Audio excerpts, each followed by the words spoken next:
అనంతపురం జిల్లా రాయదుర్గంలో ఎమ్మెల్యే కాలువ శ్రీనివాసులు పర్యటించారు. పట్టణంలోని టెక్స్టైల్స్ పార్క్ వద్ద ఉచిత డిఎస్సి కోచింగ్ సెంటర్ను ప్రారంభించారు. ఎన్నికల సమయంలో ఇచ్చిన హామీల్లో భాగంగా ఎన్డీఏ కూటమి ప్రభుత్వం ఏర్పడిన 3 నెలలలోపే సీఎం చంద్రబాబు మెగా డిఎస్సి ప్రకటన చేయటం ఎంతో గొప్ప విషయమన్నారు. రాయదుర్గం నియోజకవర్గంలో చాలా మంది నిరుపేదలైన నిరుద్యోగ ఉపాధ్యాయులు ఉన్నారని, వారికి ఆర్థిక స్తోమత తగ్గించడం కోసమే ఉచిత డిఎస్సి కోచింగ్ సెంటర్ ప్రారంభించామని ఎమ్మెల్యే వెల్లడించారు.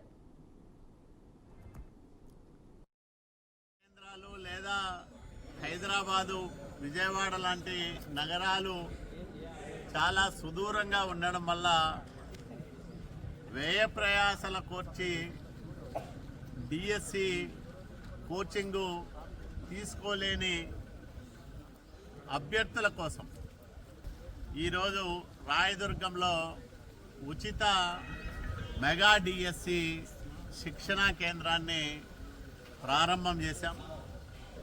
గతంలో కూడా నేను శాసనసభ్యుడిగా ఉన్నప్పుడు అప్పటి ఆర్డీఓ రామారావు గారు, అట్లాగే లేబర్ ఆఫీసరు సత్యనారాయణ గారి ఆధ్వర్యంలో గ్రూప్స్కు శిక్షణ ఇప్పించాం.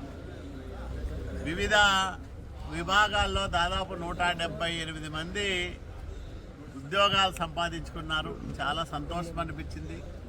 ఈరోజు మళ్ళీ నారా చంద్రబాబు నాయుడు గారు ఎన్నికల ముందు ఇచ్చిన హామీ మేరకు తొలి సంతకమే మెగా డిఎస్సి పైన పెడతానని చెప్పిన మేరకు 16,000 పైచిలకు ఉపాధ్యాయ ఖాళీలను భర్తీ చేయడానికి ఆంధ్రప్రదేశ్ రాష్ట్ర ప్రభుత్వం మెగా డిఎస్సిని